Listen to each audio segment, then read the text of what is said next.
Hello दोस्तों, कैसे हैं आप लोग। स्वागत है आपका अपने चैनल नेट एडू पर। दोस्तों, आज के वीडियो में हम लोग पढ़ने वाले हैं कि मलिन बस्तियां क्या होती हैं और मलिन बस्तियों का विकास किस तरह से भारत में होता है। तो आज का टेबल कंटेंट मैं आपको बताता हूं कि आज के वीडियो में क्या क्या हम लोग पढ़ने वाले हैं। सबसे पहले हम लोग पढ़ने वाले हैं मलिन बस्तियों के बारे में परिचय कि मलिन बस्तियां क्या है, थोड़ा संक्षिप्त विवरण। उसके बाद हम लोग जानेंगे कि मलिन बस्तियों का अर्थ क्या होता है और मलिन बस्तियों को किस तरह से परिभाषित किया है विभिन्न विद्वानों ने, और भारत में मलिन बस्तियों का विकास कैसे हुआ। फिर अगले टॉपिक में हम लोग बात करेंगे कि मलिन बस्तियों की उत्पत्ति एवं उसके विकास के कारण क्या हैं, किस तरह से मलिन बस्तियों का निर्माण हो रहा है, क्या कारण है कि मलिन बस्तियां इतनी ज़्यादा तेजी से बढ़ रही हैं। इन सभी के बारे में हम लोग विस्तृत चर्चा करने वाले हैं और मलिन बस्तियों के प्रभाव के बारे में भी जानने वाले हैं और मलिन बस्तियों का सुधार और उन्मूलन किस तरह से हुआ, इसको भी हम लोग जानने वाले हैं आज के वीडियो में। तो वीडियो लंबा होगा लेकिन बहुत ही यूज़फुल होगा आपके लिए, बहुत ही इंफॉर्मेटिव होने वाला है। तो वीडियो काफ़ी लंबा हो सकता है लेकिन आप लोग देखिएगा ज़रूर एक बार, अगर आप अच्छे से इसको समझना चाहते हैं तो। चलिए हम लोग शुरुआत करते हैं सबसे पहले परिचय से कि मलिन बस्तियाँ होती क्या है। तो देखिए, औद्योगिकरण और नगरीकरण का महत्वपूर्ण प्रभाव जनसंख्या के एकत्रीकरण औद्योगिक क्षेत्र के रूप में पड़ा है, जिसके परिणामस्वरूप मलिन बस्तियों का विकास हुआ है। आज भारत के सभी बड़े नगरों व औद्योगिक केंद्रों में मलिन बस्तियां देखी जा सकती हैं। चलिए, इससे पहले मैं आपको बताता हूँ कि मलिन बस्तियां होती क्या है। तो शहरों में एक किनारे पर, या आपने देखा होगा कि शहर में कुछ झुग्गी झोपड़ियाँ बना कर के लोग रहते हैं। तो उस तरह से झुग्गी झोपड़ियों का धीरे धीरे एक बस्ती के रूप में निर्माण हो जाता है। एक जैसे मान लीजिए शहर है और शहर में ही क्या करते हैं लोग कि रेलवे ट्रैक के मतलब आसपास या फिर और कहीं पर भी छोटे छोटे झुग्गी झोपड़ियाँ बना करके लोग रहने लगते हैं। तो वो धीरे धीरे एक पूरी बस्ती के रूप में बन जाता है। तो उसी बस्ती को मलिन बस्ती कहा जाता है। यहाँ तक समझ गए। अब चलिए हम लोग जानते हैं कि मलिन वस्तुओं का अर्थ क्या होता है और इसकी परिभाषाएं क्या क्या हैं। देखिए, मलिन बस्ती नगर का निम्न आवास निवास वाला क्षेत्र है जो अव्यवस्थित रूप से विकसित और सामान्यतः जनाधिक्य एवं भीड़ भाड़ से युक्त होता है। जैसे मैंने अभी बताया कि मलिन बस्तियां क्या होती हैं, एकदम बहुत सारी छोटे छोटे घर वहाँ पर होते हैं, उनको साफ सफाई से कोई मतलब नहीं होता है, एकदम गंदी बस्तियाँ होती हैं। पूरी की पूरी एकदम झुग्गी झोपड़ियाँ बना कर के लोग रहते हैं, उनको साफ सफाई से कोई मतलब ही नहीं होता है, स्वास्थ्य से उनको कोई मतलब ही नहीं है, एकदम गंदी झोपड़ियाँ होती हैं और गंदे बस्तियाँ भी हो जाती हैं। तो इसी को मलिन बस्ती कहा जाता है। नाम से ही पता चल रहा है, मलिन बस्ती यानी गंदी बस्ती। चलिए और हम लोग आगे जानते हैं इसके बारे में। सामान्यतः जनाधिक्य एवं भीड़ भाड़ से युक्त है। मलिन बस्तियों की प्रकृति एक वाद विवाद का विषय है। गिस्ट और हल्बर्ट ने बताया है कि इन्हें विघटित क्षेत्रों का विशिष्ट स्वरूप तथा क्वीन एवं थॉमस को ने रोगग्रस्त क्षेत्र कहा है। ग्रिस्ट एवं हल्बर्ट ने बताया है कि इन्हें विघटित क्षेत्रों का विशिष्ट स्वरूप बताया है और क्वीन और थॉमस ने तो कह दिया कि यह रोगग्रस्त क्षेत्र है। क्वीन और थॉमस ने क्या कहा कि यह एक मलिन बस्तियां यानी मलिन बस्तियां जो है वो रोगग्रस्त क्षेत्र है। क्वीन ने कहा कि क्वीन के अनुसार कि मलिन बस्तियों का रूप प्रारंभ से ही विकृत हो जाता है। विकृत मतलब गंदा हो जाता है।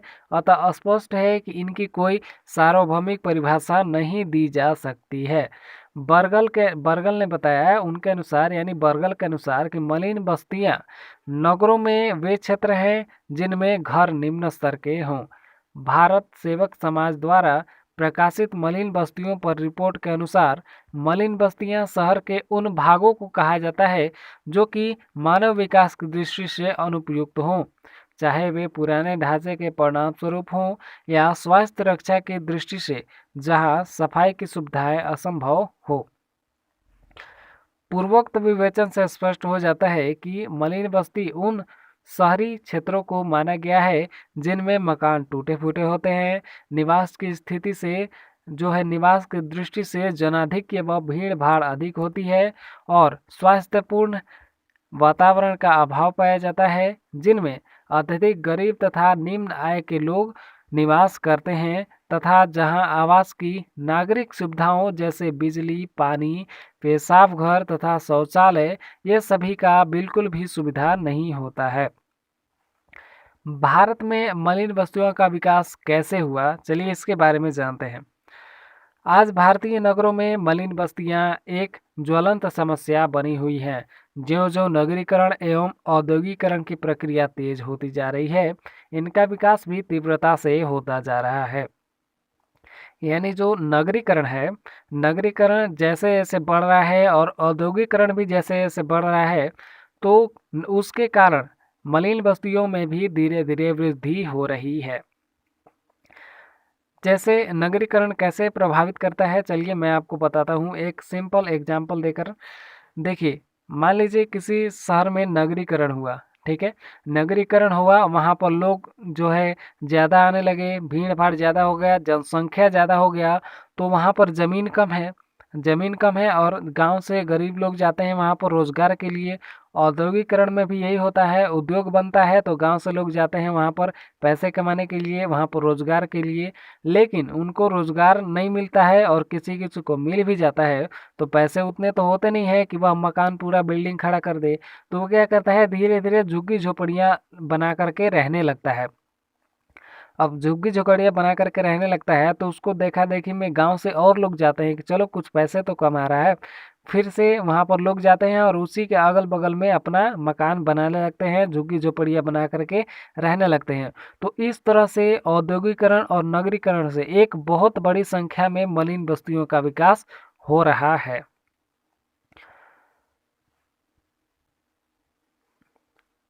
अब चलिए हम लोग जानते हैं कि भारत सेवक समाज द्वारा दी गई रिपोर्ट में इसकी कुछ संख्या 1787 व्यक्त की गई है। जो भारत सेवक समाज है उन्होंने एक रिपोर्ट में बताया है कि जो मलिन बस्तियों की संख्या है 1787 तक मतलब है, इतना है।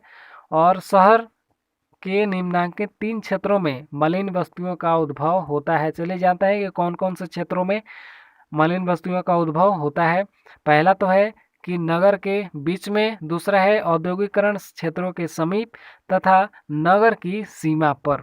ये 3 जगह पर सबसे ज़्यादा मलिन बस्तियों का विकास होता है। कहाँ कहाँ पर? नगर के बीच में और जो उद्योग हैं, जो औद्योगिक क्षेत्र है उसके आसपास। और तीसरा कहाँ पर? नगर की सीमा पर। तो भारतीय नगरों में उपर्युक्त तीनों ही प्रकार के क्षेत्रों में विकसित मलिन बस्तियां देखी जा सकती हैं।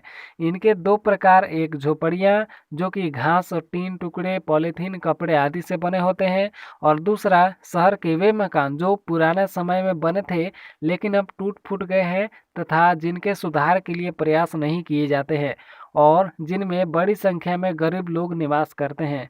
कई बार नगरों में केवल किराया कमाने की दृष्टि से भी कुछ लोग इन बस्तियों का विकास श्रमिकों के लिए करते हैं।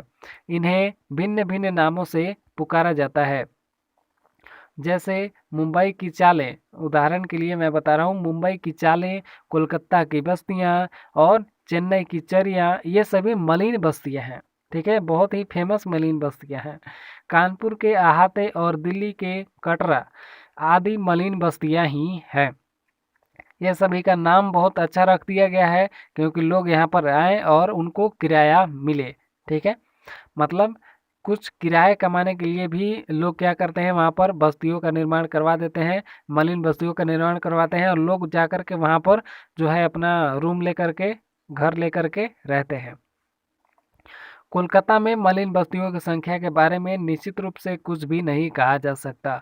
मुंबई में 140 मलिन बस्तियां हैं जिनमें शहर की आधी जनसंख्या निवास करती है। मद्रास में 311 मलिन बस्तियां हैं जिनमें 56 शासकीय भूमि पर, 49 नगर निगम की भूमि पर और शेष 206 व्यक्तिगत भूमि पर आधारित स्थित है।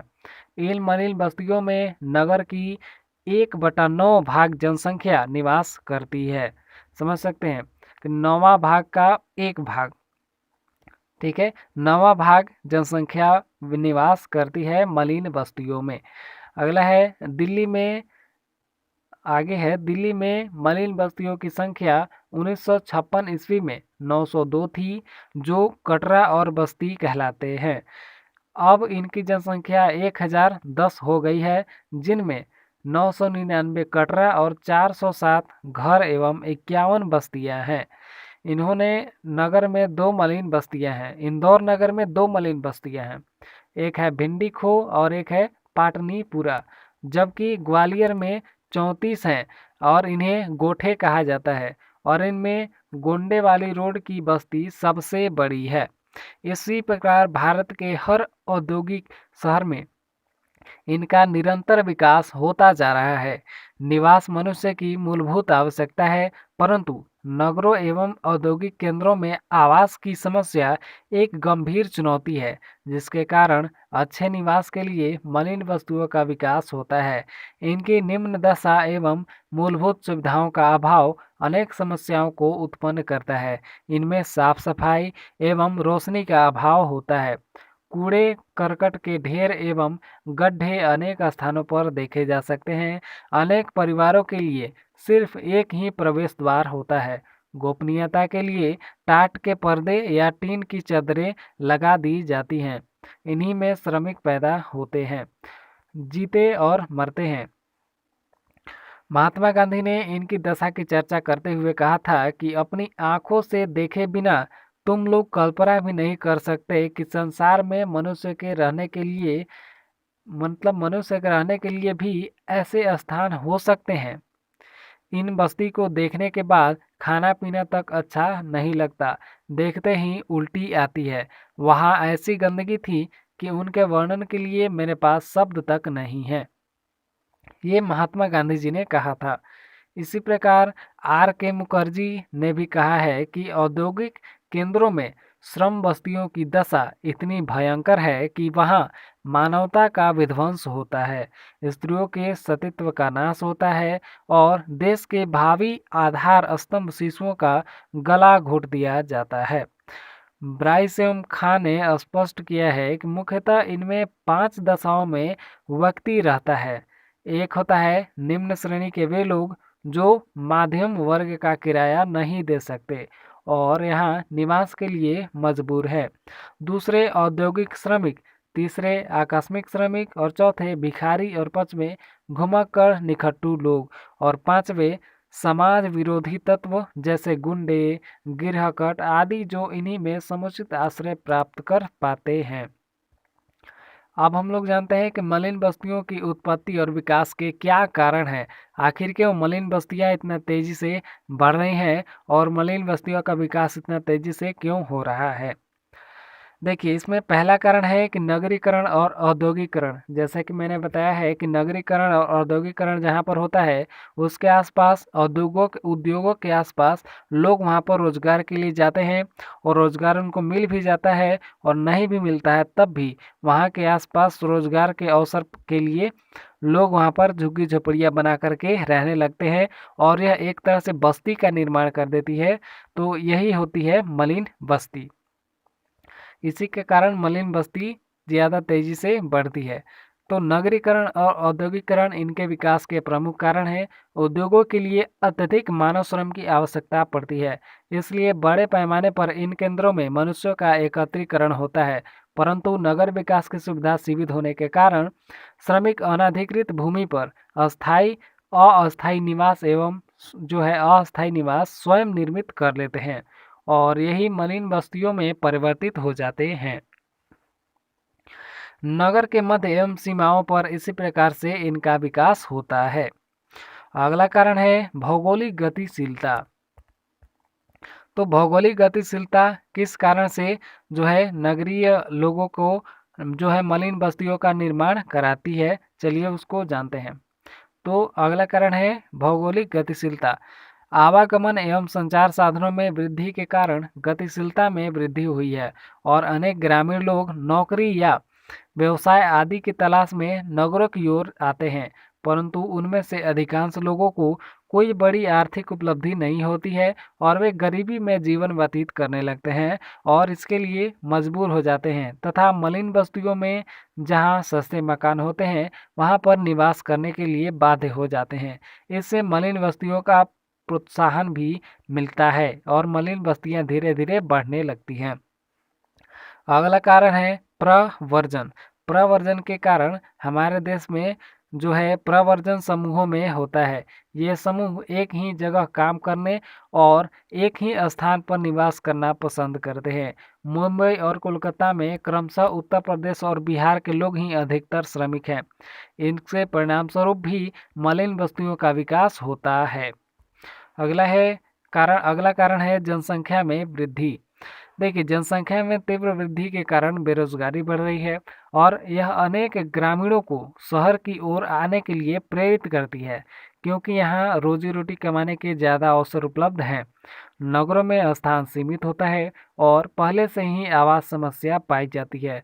अतः इस वृद्धि के कारण मलिन बस्तियों का विकास भी होना स्वाभाविक है। अगला है नगरीय आकर्षण। कुछ लोग नगरीय आकर्षण के चलते भी वहां पर जाते हैं। नगरीय विकास का एक अन्य कारण है नगरों का आकर्षण।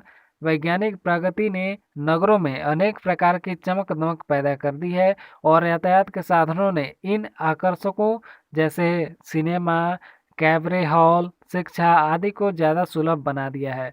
नगरीय आकर्षण से नगरीय जनसंख्या में वृद्धि होती है, आवास समस्या और अधिक गंभीर होती जाती है तथा मलिन बस्तियों के विकास को प्रोत्साहन मिलता है। अगला फिर कारण है प्राकृतिक प्रकोप। मनुष्य प्रकृति का दास है। समय समय पर आने वाले प्राकृतिक प्रकोपों जैसे बाढ़, अकाल, संक्रामक रोग, भूचाल आदि के कारण व्यक्ति गांव छोड़कर नगरों की ओर जाता है। इससे शहरों की जनसंख्या निरंतर बढ़ती जाती है परंतु निवास की समुचित व्यवस्था नहीं हो पाती है जिसके परिणाम स्वरूप मलिन बस्तियां विकसित होती हैं। ये तो समझ गए कि लोग यहाँ पर क्या है, बाढ़ के चलते या सूखा पड़ जाता है कभी कभी गाँव में, तो लोग गाँव छोड़कर चले जाते हैं शहरों में कि चलो शहर में ही जाकर के पैसा कमाएंगे। तो उससे शहरों की जनसंख्या वृद्धि होता है जिससे लोग छोटे छोटे घरों में रहना पसंद करते हैं ताकि क्योंकि वो गरीब भी होते हैं तो छोटे छोटे घर बना करके रहने लगते हैं जिससे जिससे मलिन बस्तियों का विकास और तेजी से होता है। अगला कारण है निम्न वर्गों की अधिकता। देखिए, नगरों में निम्न वर्ग के लोगों की ही अधिकता होती है। निम्न आय के लोगों को कम से कम सुविधाओं में अपना जीवन व्यतीत करने के लिए विवश होना पड़ता है और कम से कम सुविधाएं भी मलिन बस्तियों को उत्पन्न करने में सहयोग देती हैं। साथ ही श्रमिक अपने कार्यस्थान के नज़दीक रहना चाहता है जिसके कारण औद्योगिक क्षेत्रों में मलिन बस्तियों का विकास होता है। अगला कारण है मलिन बस्तियों का दृष्टिकोण। देखिए, मलिन बस्तियों के विकास में निम्न दशाओं में रहने का दृष्टिकोण भी सहायक है। इस दृष्टिकोण के कारण लोगों का सुझाव उनके प्रति अधिक हो जाता है और वे इन्हें छोड़ना नहीं चाहते। जब मतलब मान लीजिए कि जैसे कोई मलिन बस्तियों में और लोग रह रहे हैं, ठीक है, और कुछ लोग यहाँ पर विकसित भी हो गए लेकिन वो तब पर भी मलिन बस्तियों को छोड़ना नहीं चाहते क्योंकि उसके आसपास के लोगों से उनका लगाव हो गया है। ठीक है, इस कारण वो मलिन बस्तियों को नहीं छोड़ते हैं जिससे मलिन बस्तियां और भी ज़्यादा बढ़ती जाती है। अगला कारण है निर्धनता। निर्धनता किस तरह से मलिन बस्तियों के बढ़ने में सहायक है? तो देखिए, हमारे देश में मलिन बस्तियों के विकास का महत्वपूर्ण कारण गरीबी है जिसके कारण लोगों को इन्हीं मलिन जगहों और बस्तियों में रहने को बाध्य होना पड़ता है और इससे इनका उत्तरोत्तर विकास भी होता है। अगर व्यक्ति कहीं अच्छी जगह मकान लेना चाहता है तो किराया इतना अधिक होता है कि वह उसके बारे में कभी सोच भी नहीं सकता, इसलिए वह इससे अच्छा समझता है कि चलो मलिन बस्तियों में ही रहते हैं। अब चलिए हम लोग जानते हैं कि मलिन बस्तियों के प्रभाव क्या हैं।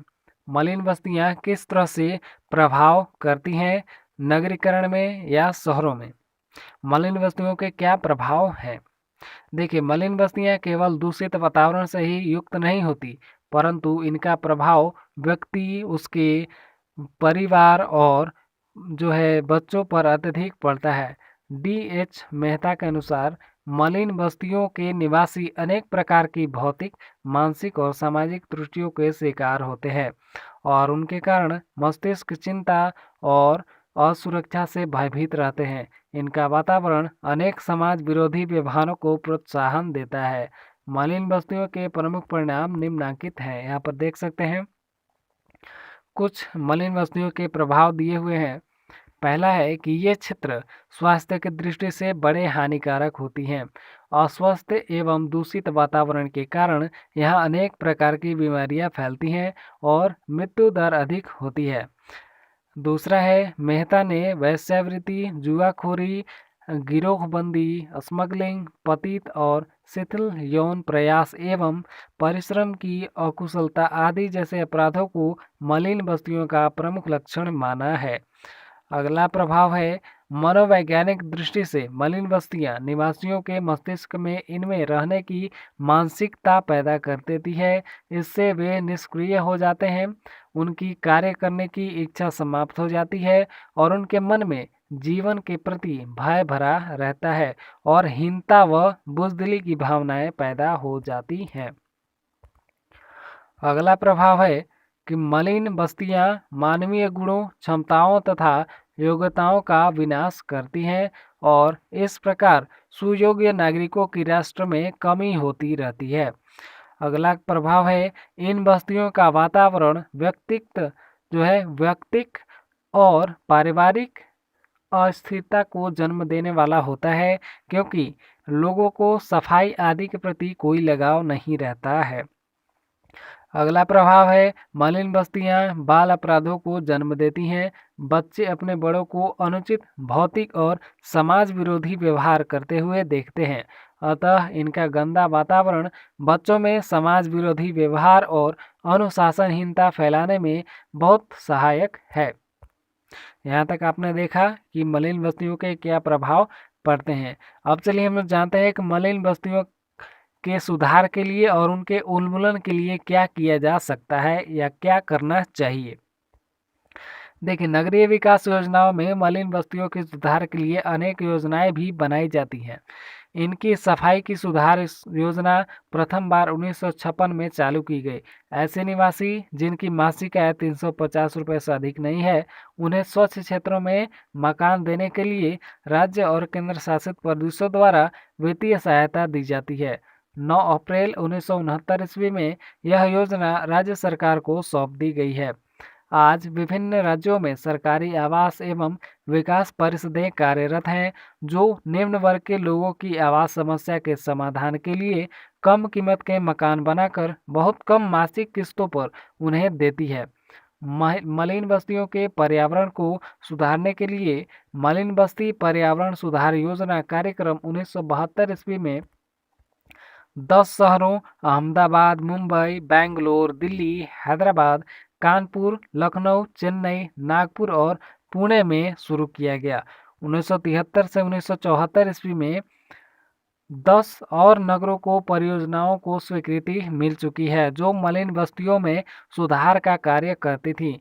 फिर भी इस दिशा में जो है कोई विशेष सुधार नहीं हुआ है। कोई विशेष सुधार नहीं हुआ है इन योजनाओं को चलाने के बावजूद भी। इनका प्रमुख कारण है जनसंख्या में तीव्रता से वृद्धि। मलिन बस्तियों के उन्मूलन के लिए निम्नलिखित सुझाव उपयोगी हो सकते हैं। अगर मलिन बस्तियों का उन्मूलन करना है तो उनके लिए ये सुझाव है। पहला है, नगरीय आवास कार्यक्रम में तेजी लाई जाए, जिससे इस समस्या का शीघ्र उन्मूलन हो सके। जो मलिन बस्तियां नियमित कर दी जाती हैं, उनमें सफाई, रोशनी, निकास व जल की उचित व्यवस्था की जानी चाहिए। दूसरा है, नगरों में मलिन बस्तियों को समाप्त कर शासन के सहयोग से इनमें रहने वाले लोगों को सुविधाजनक मकान निर्मित कर आसान किस्तों में किराए पर दिए जा सकते हैं। अगला उपाय है, मलिन बस्तियों में रहने वाले लोगों के बीच ही ऐसी समितियां बनाई जाए जिससे कि वे स्वयं भी अपने निवास की अवस्था में सुधार के लिए प्रयत्नशील हों। यानी नगरों में भी एक ऐसा संस्था बनाया जाए, एक ऐसी सभा बनाया जाए जिससे कि वे खुद ही अपने लिए साफ सफाई, अपने लिए जल जो है, अपने लिए और सारी सुविधाएं जो है, और सारी सुविधाओं को वहाँ पर लागू करने की कोशिश करें और खुद ही वो अपने कार्य करने में प्रयत्नशील रहें। अगला उपाय है मकान मालिकों को इनकी दशाओं को सुधारने के लिए बाध्य किया जाना चाहिए तथा साथ ही किराए पर भी नियंत्रण किया जाना आवश्यक है। अगला पांचवा उपाय है कि भविष्य में नगरों और औद्योगिक केंद्रों का विकास व्यवस्थित रूप से होना चाहिए। और अगला फिर उपाय है कि प्रवर्जन की प्रक्रिया पर भी अंकुश लगाना चाहिए। यदि बड़े पैमाने पर शहरों में जनसंख्या की वृद्धि प्रवर्जन के कारण नहीं हो रहा है तो यह समस्या काफ़ी सीमा तक सुलझ जाएगी। अगला है उद्योगों का विकेंद्रीकरण भी आवश्यक है। ऐसे बड़े बड़े शहरों जहां पहले ही आवास समस्या विकराल रूप लिए हुए है, उसमें नए उद्योगों की स्थापना को प्रोत्साहन नहीं देना चाहिए। मतलब जिस शहर में सबसे ज़्यादा जनसंख्या है, जिस शहर में जो है जनसंख्या और भी तेज़ी से बढ़ रही है, उस जगह में उद्योगों को स्थापित करने की अनुमति नहीं दिया जाना चाहिए। ठीक है, ये एक उपाय है जिससे वहाँ पर उद्योग नहीं बनेगा तो लोग वहाँ पर और नहीं जाएंगे। जहाँ पर जनसंख्या कम है वहाँ पर उद्योग बनाते तो वहाँ पर लोग जाएंगे, जहाँ पर जनसंख्या ज़्यादा है वहाँ पर बनाएंगे तो और जनसंख्या ज़्यादा हो जाएगा। अब चलिए अगला प्रभाव है मलिन बस्तियों का विकास न होने देने के लिए केंद्रीय स्तर पर कानून बनाया जाना चाहिए जिससे कि उनका विकास पूर्णतया रोका जा सके। इसके लिए प्रशासनिक अधिकारियों को अधिक अधिकार दिए जाने चाहिए। तो यहाँ तक आपने देखा कि नगरीय जो है मलिन बस्तियों की समस्याओं को किस तरह से दूर करने के उपाय कर सकते हैं। अगर कोई आपके पास डाउट है तो कमेंट कर सकते हैं। अगर अच्छे से समझ में आ गया तो एक वीडियो को एक लाइक ज़रूर कीजिएगा। और अगर अभी तक हमारे चैनल को सब्सक्राइब नहीं किए हैं तो सब्सक्राइब ज़रूर कर लीजिए। मिलते हैं हम अगले वीडियो में नए टॉपिक के साथ।